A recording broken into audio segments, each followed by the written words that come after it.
ខ្ញុំឈ្មោះលីយ៉ាកំពុងបម្រើការងារនៅសាលាអប់រំពិសេសក្តីសង្ឃឹមកុមារខ្ញុំមានតួនាទីជាប្រធានសាខាខេត្តរតនគិរី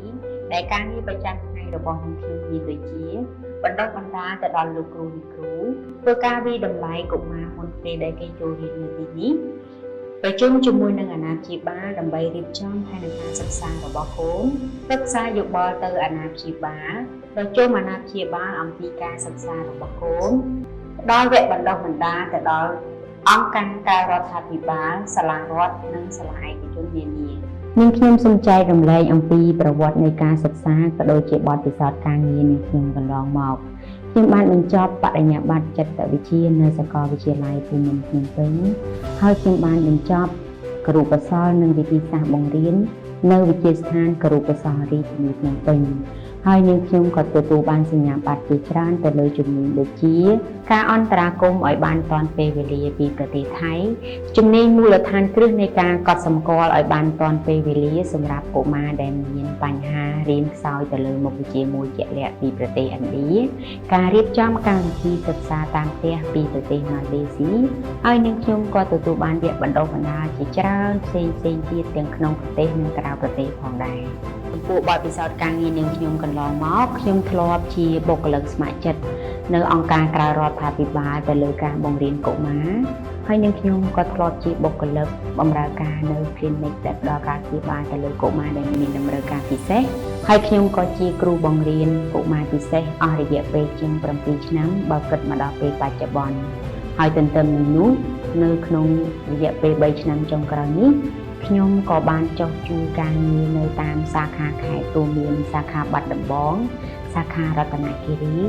និងសាខាខេត្តផ្សេងទៀតនៅអំឡុងពេលដែលនាងខ្ញុំបានបំពេញការងារនៅតាមខេត្តនាងខ្ញុំបានជួបឧបសគ្គជាច្រើនដូចជាទីមួយគឺប្រជាជនក៏ពុំមានការយល់ដឹងទូលំទូលាយពីកុមារដែលមានតម្រូវការពិសេសហើយកុមារដែលមានតម្រូវការពិសេសក៏ដូចជាក្រុមគ្រួសារត្រូវបានគេរើសអើងហើយអាណាព្យាបាលជាច្រើនក៏បានជួបឧបសគ្គដូចជា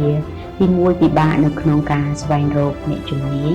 ក៏ដូចជាសាលាដើម្បីដាក់កូនចូលរៀនទីពីរទៀតការធ្វើដំណើររបស់គាត់មានផលលំបាកដោយសារតែគាត់នៅឆ្ងាយហើយស្ថានភាពផ្លូវក៏មានការពិបាកអាណាព្យាបាលពុំសូវមានពេលវេលាគ្រប់គ្រាន់នៅក្នុងការជួយកូននៅផ្ទះហើយគ្រួសារមួយចំនួនទៀតនោះគឺពុំមានលទ្ធភាពគ្រប់គ្រាន់នៅក្នុងការដាក់កូនឲ្យមកសាលារៀនចាដោយមើលឃើញការលំបាកទាំងអស់នឹងហើយទៅសាលាអប់រំពិសេសក្តីសង្ឃឹមកុមារបានសម្រេចចិត្តរៀបចំកម្មវិធីសិក្សាថ្មីមួយដែលយើងហៅថាកម្មវិធីសិក្សាតាមផ្ទះចាកម្មវិធីសិក្សាតាមផ្ទះមានពីរប្រភេទទី1អ្នកជំនាញនឹងចុះទៅបង្រៀនកូនរបស់លោកអ្នកដល់ផ្ទះទី2គឺអ្នកជំនាញនឹងផ្ដល់វគ្គបណ្ដុះបណ្ដាលទៅដល់អាណាព្យាបាលក៏ដូចជាអ្នកមើលថែឲ្យមានជំនាញនៅក្នុងការជួយបង្រៀនកូនរបស់លោកអ្នកដោយខ្លួនឯងចំពោះកម្មវិធីសិក្សាតាមផ្ទះមានអត្ថប្រយោជន៍ជាច្រើនដូចជាទី1អាណាព្យាបាលនឹងមានជំនាញច្បាស់លាស់នៅក្នុងការធ្វើការជាមួយនឹងកូនលោកអ្នក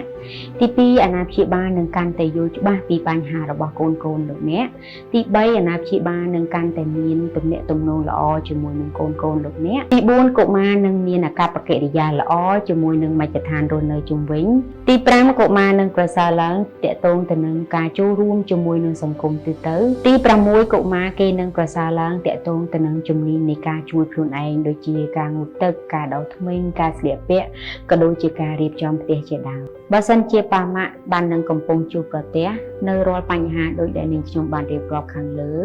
ហើយកំពុងស្វែងរកសាលាដែលមានជំនាញច្បាស់លាស់ខ្ញុំសូមលើកទឹកចិត្តប៉ាម៉ាក់ធ្វើការទំនាក់ទំនងមកកាន់សាលាអប់រំពិសេសក្តីសង្ឃឹមកុមារគ្រប់សាខាទាំងអស់សម្រាប់ព័ត៌មានបន្ថែមលោកអ្នកអាចតាក់ទងមកកាន់លេខទូរស័ព្ទដែលមាននៅខាងចុងវីដេអូនេះបានសូមអរគុណសូមជម្រាបលា